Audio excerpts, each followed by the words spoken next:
of the heavens and the earth, Lord. The living God, the living God, the Holy One. Say you are, and we give you worship. Say you are. Okay. Il y a d'autres qui n'ont pas pu braver en fait la fatigue. Nous avons le pasteur Muriel qui n'a pas pu être là, très épuisé. Tu l'es beaucoup chérie, tu sais. Il faut que tu te reposes. Tu m'es encore très précieuse, donc il faut que tu te reposes. Donc, excusez son absence. Donc, elle n'est pas là ce matin parce qu'elle est épuisée. Alors, je sais qu'il y a aussi certains aussi ce matin qui n'ont pas pu être là aussi parce qu'ils sont épuisés. Mais de là où ils sont, sur le culte en ligne, amen, que Dieu soit infiniment béni. Je voudrais encore une fois remercier toute l'Église qui s'est engagée par rapport à ce mariage. Vous avez vraiment chacun, à la hauteur de ses capacités, à apporter sa contribution pour la réussite de cette cérémonie. Est-ce que l'Église peut se lever et on va s'acclamer nous-mêmes?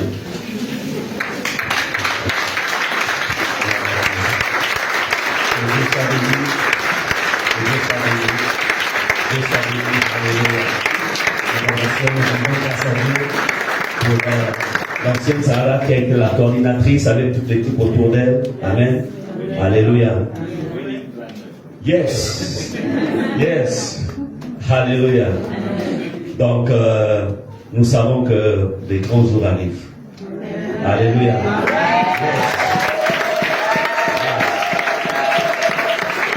Parce que quand on sait se sacrifier pour les autres, Dieu aussi il nous réserve des plus grands sacrifices. C'est pourquoi il est écrit: il y a plus de bonheur à donner qu'à recevoir.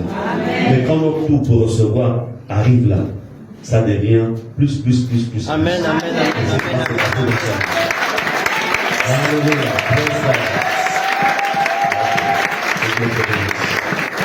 Vous pouvez vous asseoir.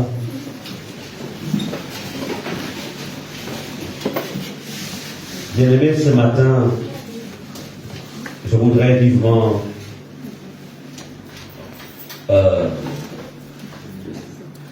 le Seigneur, vous savez,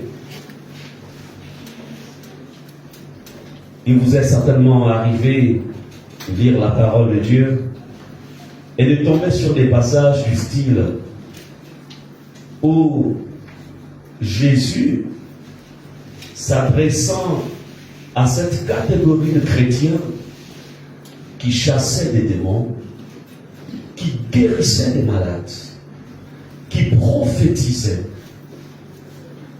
et qui leur dira quand même, il dit: retirez-vous de moi, car je ne vous ai jamais connu. Comment comprendre ça, my God? Il guérissait les malades. Il donnait des prophéties exactes. Il chassait les démons. Mais cependant, il leur dira: je ne vous ai jamais connu. Oh, je refuse de passer un tel tribunal. Dis au nom de Jésus. Je refuse de passer un tel tribunal. Bien-aimé, c'est pourquoi, vous savez, tout ce que je peux faire, chaque jour, je ne veux pas, je dis: Seigneur Jésus, retire-moi tout, mais je ne veux pas te rater. Tu peux tout me retirer, mais je ne veux pas rater le ciel. S'il te plaît, j'avais dit à Jésus que toi qui connais l'avenir, si tu sais que dans 2 ans, dans 3 ans, je vais te régner, retire-moi avant, pour que mon âme soit sauvée comme au travers du feu. Mais au nom de Jésus, je ne régnerai jamais. Comme je vous ai toujours dit, le premier objectif pour lequel nous venons à l'église, c'est parce que nous devons être enlevés. Il y a 2000 ans de cela, en arrière, plus de 2000 ans, les Juifs depuis les temps des patriarches, ils passaient leur temps à sonder les Écritures pour comprendre et saisir à quel moment le Messie viendra par rapport à sa première venue. Chaque jour, ils étaient au temple. Chaque jour, sondant les Écritures, lisant, essayant de comprendre à quel moment la prophétie de Jérémie, à quel moment la prophétie qui est dans Ésaïe, à quel moment cette prophétie s'accomplira, à quel moment. Ils ont passé toute leur vie. Ils sont morts. Ils ont laissé là où, c'est-à-dire le niveau où s'était arrêté leur méditation. Les enfants, la génération suivante est arrivée. Ils ont continué à sonder les Écritures. Et au temps marqué par Dieu, le Messie est au milieu d'eux. Ils n'ont pas pu le reconnaître. Ésaïe 53 s'est accompli sous leurs yeux. Ils n'ont pas reconnu le Messie. Tous les signes le concernant étaient réunis. Ils ne l'ont pas reconnu. Voilà pourquoi Jésus est obligé de se tourner vers les nations. Mais nous reprochons peut-être les Juifs de cette époque d'avoir agi ainsi. Mais Église, nous-mêmes, le même danger nous guette. Le même danger nous guette.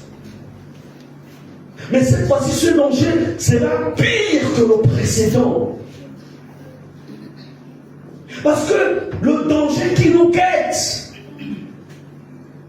c'est celui qui emmènerait beaucoup à rater l'enlèvement. Et je prie qu'il ne soit pas ainsi pour vous. Hier, c'était l'arrivée du Messie.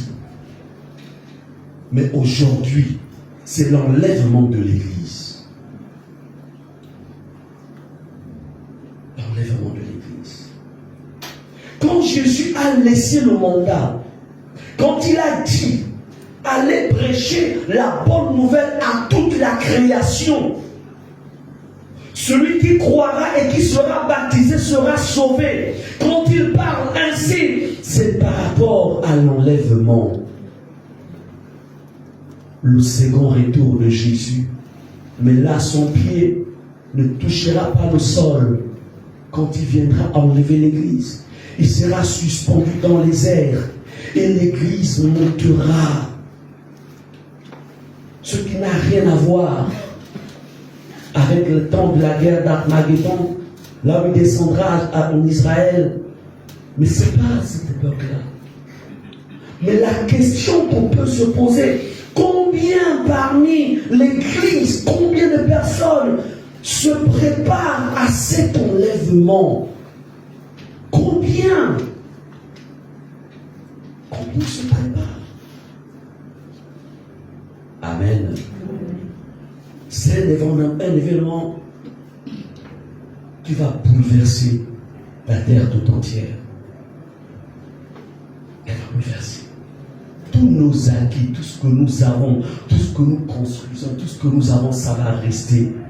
À un moment, j'étais au balcon j'étais au bout de mon salon et je regardais ma voiture.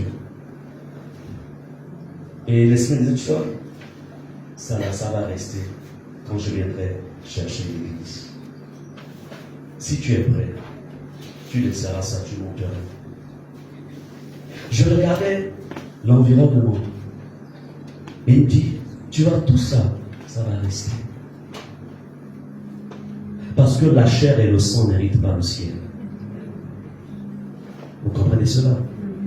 Tout va rester. C'est pourquoi s'il vous plaît, que vos cœurs ne s'attachent pas aux choses de la terre. Que vos cœurs ne s'attachent pas aux choses de la terre. Mais le problème, c'est que le cœur de quelqu'un peut s'attacher aux choses de la terre. Le cœur d'un chrétien peut s'attacher aux choses de la terre.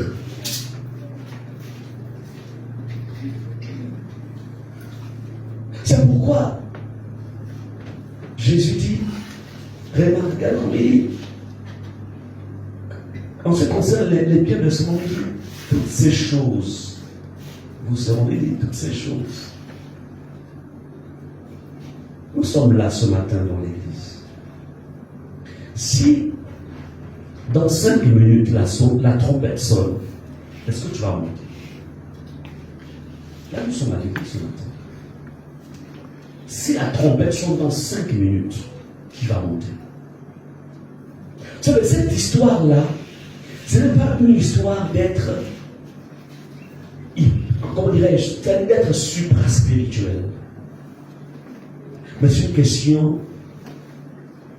c'est ça que je vais développer tout à l'heure. Je ne veux pas déjà rentrer dans mon message. Je peux vous dire une chose, chaque jour qui passe, je prends le temps de regarder mon cœur. Je ne dors pas sans regarder mon cœur. Dans la journée, je regarde mon cœur. Je le fais passer au miroir. Je ne veux pas rester sur la terre. Je ne veux pas. Dis, je ne veux pas rester. Et je ne resterai pas. Mais voyez-vous, pour ne pas rester, qui est Jésus pour toi? Qui est Jésus pour toi? Entrons ensemble. Allons écouter le dialogue qu'il y a eu, que Jésus avait eu entre lui et ses disciples. Donc le thème de mon message, c'est qui est Jésus pour toi? Vous savez, nous sommes tous là réunis dans cette salle. Et dans le monde entier, ce dimanche, plusieurs personnes sont réunies dans des églises écoutant la parole de Dieu. Mais tous, nous n'avons pas forcément la même manière de voir Jésus. On peut tous chanter les mêmes cantiques. On peut tous prier. Mais avoir une vision différente de qui est Jésus. Marc 8, verset 27 à 29. Est-ce que la servante de Dieu, l'ancienne, peut nous lire ce passage rapidement? J'ai lu la parole de Dieu dans Marc 8, verset 26 à 29.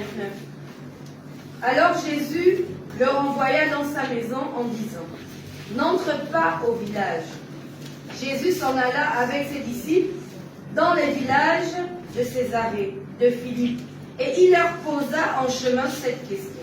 « Qui dit-on que je suis ?» Ils répondirent, Jean-Baptiste, les autres Élie, les autres l'un des prophètes. Et vous, leur demanda-t-il, qui dites-vous que je suis? Pierre lui répondit, tu es le Christ. Amen. Amen. Bien-aimés, voici une église dans laquelle, cette église de Jésus, au temps de Jésus, voudrais-je dire, là-dedans il y avait la foule, il y avait les 70, il y avait les 12. Donc voici les 3 grandes catégories. La foule, parce que beaucoup de foules suivaient Jésus, ils sont d'accord. Quand il a annoncé l'évangile, c'était vraiment des foules. Il y avait la foule. Et parmi la foule, il y avait 70 disciples qu'il avait mis à part aussi. Parfois, il les envoyait prêcher la parole. Et il y avait aussi les 12 qui étaient très proches de lui. Tous suivaient Jésus. Mais il veut donner un enseignement, en fait, aux 12. Il leur pose la question, au verset 27. Qui dit-on que je suis? C'est-à-dire que cette foule-là, ce monde-là qui me suit, pour eux, qui suis-je? C'est comme nous sommes là.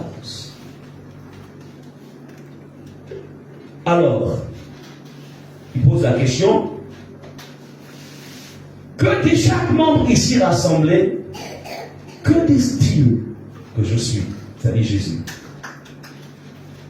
Et c'est une question cruciale dans la suite de votre marche avec Jésus dans la foi. Cette question est une question cruciale et importante. Jésus ne la pose pas en vain.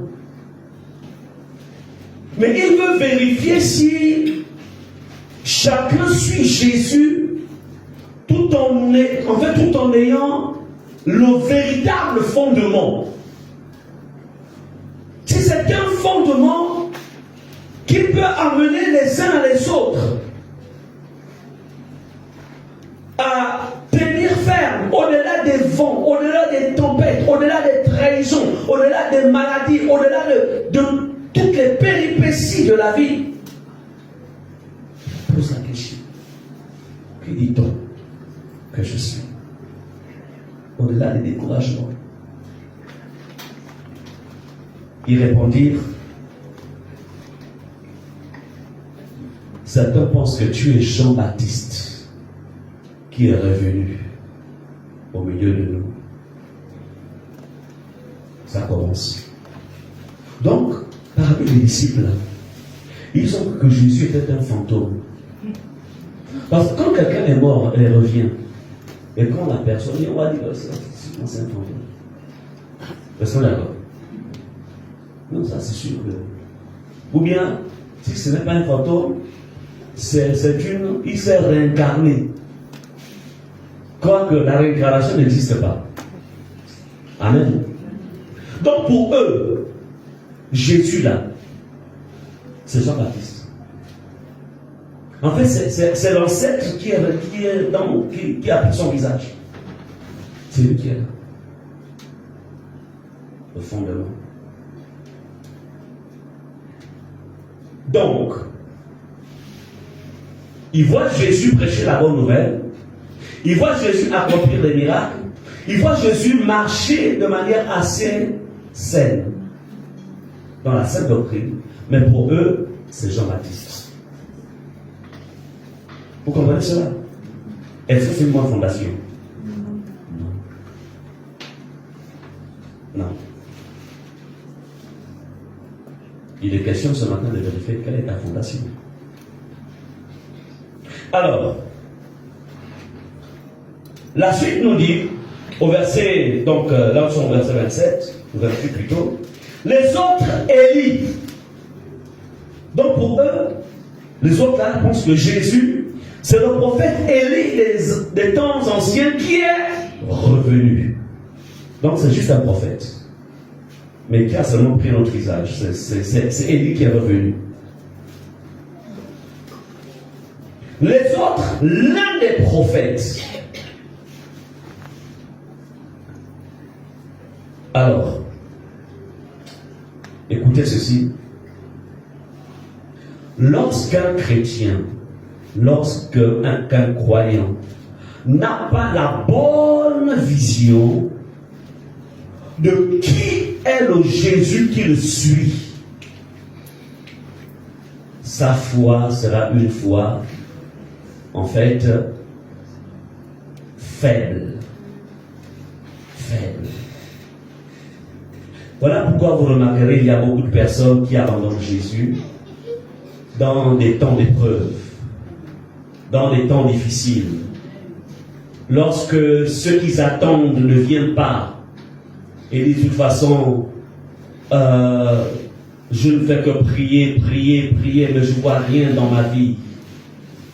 Ils n'ont pas marché. C'est-à-dire que le fondement sur lequel ils se sont tenus pour suivre Jésus n'est pas un bon fondement. Si tu vois Jésus comme Jean-Baptiste, comme étant Jean-Baptiste, tu es dans l'erreur. Si tu vois Jésus comme Élie, qui est revenu, tu es dans l'erreur. Aujourd'hui, il y a beaucoup qui suivent Jésus parce que Jésus guérit les malades. Alors je vais aller à l'église afin que Jésus me guérisse aussi. Oui, Jésus guérit effectivement les malades.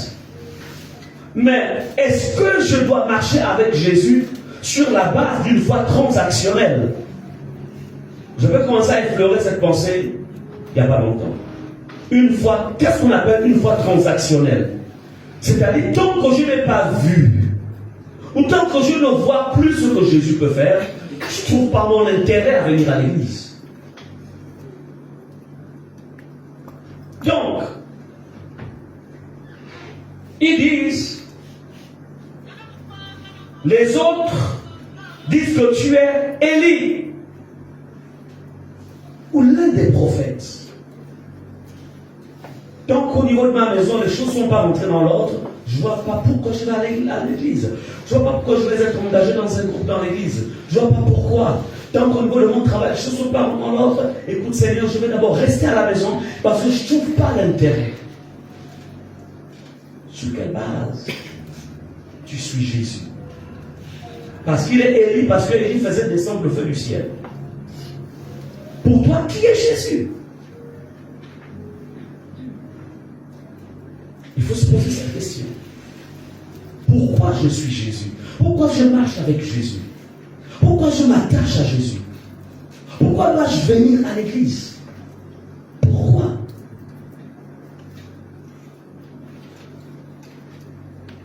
Tu dois vérifier l'état de ton cœur. Pourquoi? Alors, et vous, leur demanda-t-il, qui dites-vous que je suis? Pierre lui répondit, tu es le Christ. Amen. Matthieu dit, le Fils du Dieu vivant. Le Christ. Ouais, Pierre reçoit ou donne une information différente de toutes les autres. Il dit, tu es le Christ. Beaucoup de chrétiens aujourd'hui, en fait, ont besoin de réaliser que Jésus est le Christ, le Fils du Dieu vivant. Christ. Mais le problème, c'est que réaliser que Jésus est le Christ, ça ne s'enseigne pas. Ça ne s'enseigne pas. Aucun pasteur, aussi loin peut-il être, ne peut t'emmener à réaliser que Jésus est le Christ.